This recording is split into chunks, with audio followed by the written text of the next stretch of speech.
સમાચાર વડોદરાથી ચંદન ચોર ટોળકીનો આતંક યથાવત છે। ચંદન ચોરોને નાથવામાં પોલીસ સદંતર નિષ્ફળ।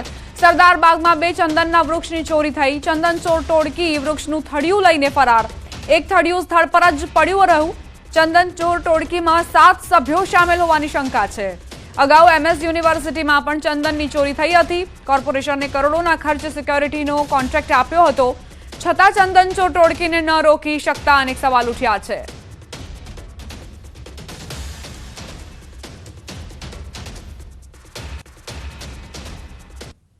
વડોદરા શહેરમાં છેલ્લા 1 અઠવાડિયાથી ચંદન ચોર ટોળકી જે છે તે પોતાનો તરખાટ મચાવી રહી છે અને જુદા જુદા જગ્યાઓ છે ત્યાંથી ચંદનના વૃક્ષોની ચોરી છે તે કરવામાં આવી રહી છે।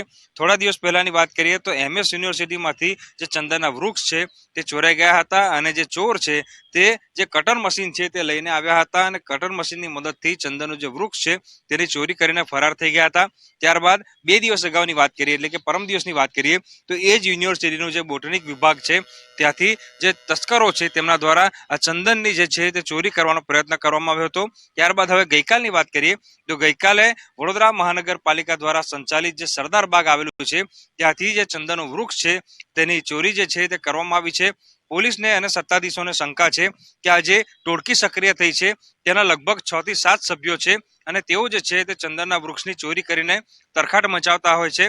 બીજી વાત કરીએ તો લોકોને હવે પ્રશ્ન થતો હશે કે અન્ય કેમ કંઈ નહીં અને ચંદનની ચોરી કેમ? તો તમને જણાવી દઈએ કે જે લાલ ચંદન હોય છે તેની કિંમત ઇન્ટરનેશનલ બજારમાં અમૂલ્ય હોય છે, એટલે કે કરોડોની કિંમતે તે વેચાતું હોય છે। એના કારણે જ આ જે ચંદન ચોર ટોળકી છે તે વડોદરા શહેરમાં સક્રિય થઈ છે અને જુદા જુદા વિસ્તારમાંથી જે ચંદનના વૃક્ષની ચોરી છે તેને અંજામ આપી રહી છે। ભાવનગરથી સમાચાર। ત્રાપજ નજીક ભયાનક અકસ્માતની ઘટના બની। ખાનગી બસ અને ટ્રક વચ્ચે અકસ્માત સર્જાયો, જેમાં 6 લોકોના કમકમાટી ભર્યા મોત નીપજ્યા। હાઈવે પર બંધ પડેલા ડમ્પરની પાછળ ખાનગી બસ ઘૂસી જતા 10 કરતાં વધુ લોકોને ઈજા પહોંચી। સારવાર માટે હોસ્પિટલમાં તેમને ખસેડવામાં આવ્યા। ઈજાગ્રસ્તોને તળાજા અને ભાવનગરમાં સારવાર માટે ખસેડાયા। મોતનો આંકડો વધવાની શક્યતાઓ છે। ખાનગી ટ્રાવેલ્સ બસનો એક બાજુનો અડધો ભાગ જેનો કચ્ચર ઘાણ વળી ગયો। એપલ ટ્રાવેલ્સની બસ સુરતથી રાજુલા જઈ રહી હતી। વહેલી સવારે ત્રાપજ બાયપાસ પર બસ ડમ્પર પાછળ ઘૂસી જતા 6ના મોત નીપજ્યા। સોમનાથ નેશનલ હાઈવે ઉપર ત્રાપજ ગામથી આગળ બંધ પડેલા રેતી ભરેલા ટ્રકની પાછળ ખાનગી લક્ઝરી બસ ઘૂસતા જ અકસ્માત સર્જાયો।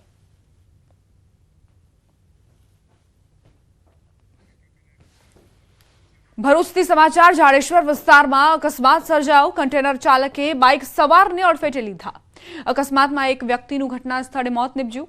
એકને ગંભીર ઈજા થતા સારવાર માટે ખસેડવામાં આવ્યો। કન્ટેનર ચાલક નશામાં ચકચૂર હોવાની આશંકા છે। અકસ્માતની ઘટના બનતા ટ્રાફિક જામના દ્રશ્યો પણ સર્જાયા। ભરૂચ પોલીસનો કાફલો ઘટના સ્થળે આવી પહોંચ્યો। કન્ટેનર ચલાવનાર ડ્રાઈવરની પોલીસે ધરપકડ કરી। ભરૂચથી સમાચાર। અટાલી ગામ નજીક ક્રેનમાં આગ લાગી। ક્રેનમાં ભીષણ આગ ફાટી નીકળી। ફાયર વિભાગે ઘટના સ્થળે પહોંચીને આગ બુઝાવી। ક્રેનના ચાલકનો આબાદ બચાવ થયો છે।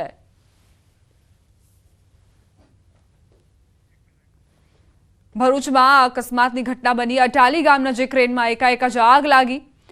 જોકે ક્રેનનો ચાલક જેની સમય સૂચકતાના કારણે તેનો બચાવ થયો।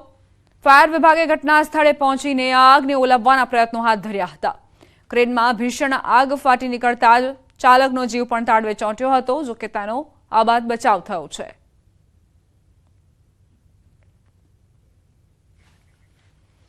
સમાચાર ખેડાથી ગુલ્લીબાજ શિક્ષકની પોલ ખુલી। ગળતેશ્વરની બરડપ પ્રાથમિક શાળા વિવાદમાં શાળાના અભ્યાસ સમયે જ શિક્ષક ગેરહાજર જોવા મળ્યા। શાળામાં રજા મૂક્યા કે જાણ કર્યા વગર ગેરહાજર હોવાની જાણકારી। દિનેશભાઈ નામનો શિક્ષક ગેરહાજર જોવા મળ્યો। વાલીએ શાળાની મુલાકાત કરતા ગુલ્લીબાજ શિક્ષક પકડાયો। વાલીઓને શાળાએ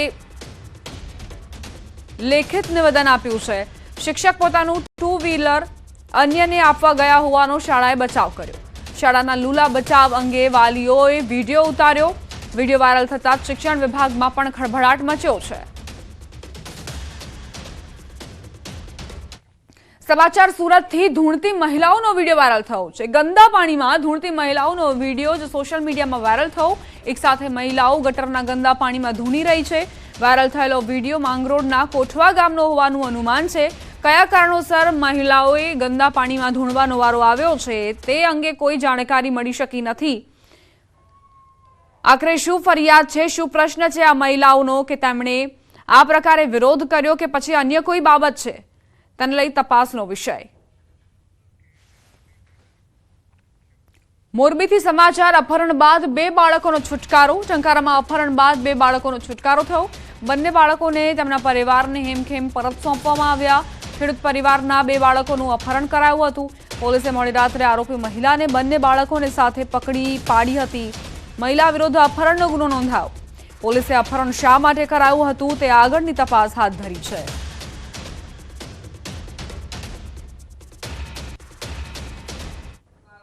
अलग अलग सीसीटीवी જોવાનું ચાલુ થયું અને અલગ અલગ ટીમો બનાવીને વોટ્સએપ મેસેજમાં બધું ગ્રુપમાં ગ્રુપ મેસેજીસમાં મૂકવામાં આવ્યું કે આ પ્રકારના મહિલા છે એ 2 બાળકો સાથે દેખાય તો તાત્કાલિક પોલીસને જાણ કરવામાં આવે।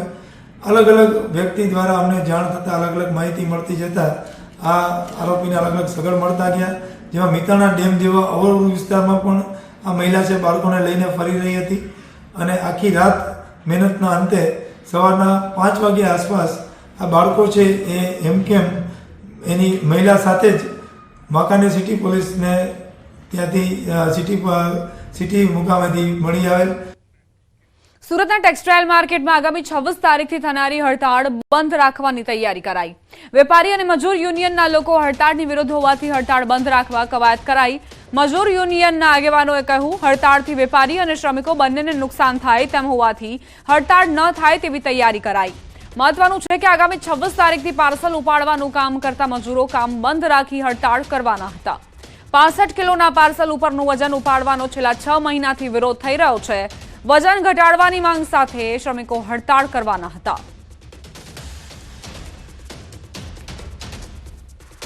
क्योंकि हमारा जो मजदूर भाई है वो भी हमारे समाज का एक वर्ग है, हमारे समाज का एक सदस्य है, तो कोई भी आदमी इस तरह का मेरी जानकारी में ऐसा काम नहीं है कि उनको 65 किलो से कोई ज़्यादा 5-7 किलो ऊपर नीचे, ये अंडरस्टैंडिंग का मैटर है। ट्रांसपोर्टर से और लेबर के कई लोगों से हमारी मीटिंग बार बार हुई। मैं बार बार उन लोगों से ये कहना चाहूँगा कि इस तरह के यदि कोई भी काम आप कर रहे हो तो ये व्यापार हित में नहीं है। कपड़े के जितने मार्केट है उसमें कुछ लोगों ने पार्सल के लिए कुछ मजदूरों को हड़ताल पे उतारने के लिए लोगों व्यापारियों को धमकी दिए हैं। हमारा यूनियन हड़ताल के समर्थन में नहीं है। અમદાવાદની કોસ્મો સ્કૂલની અનોખી પહેલ। એસજી હાઈવે નજીકની કોસ્મો સ્કૂલમાં વિદ્યાર્થીઓના મનમાં શું ચાલી રહ્યું છે તે જાણવા ધોરણ 8 થી 12ના 700 વિદ્યાર્થીઓનું કાઉન્સેલિંગ કરી સ્ટડી કરાયો। આ સ્ટડીથી વિદ્યાર્થીઓને કઈ ફિલ્ડમાં પોતાનું કરિયર બનાવવું તે નિષ્ણાંતોએ માર્ગદર્શન આપ્યું। કરિયર કાઉન્સેલર દ્વારા ધોરણ 8 થી 12ના વિદ્યાર્થીઓની જીનિયોસિટી તપાસવાનો અને તેઓ શેમાં જીનિયસ છે તે જાણવાનો પ્રયાસ કરાયો।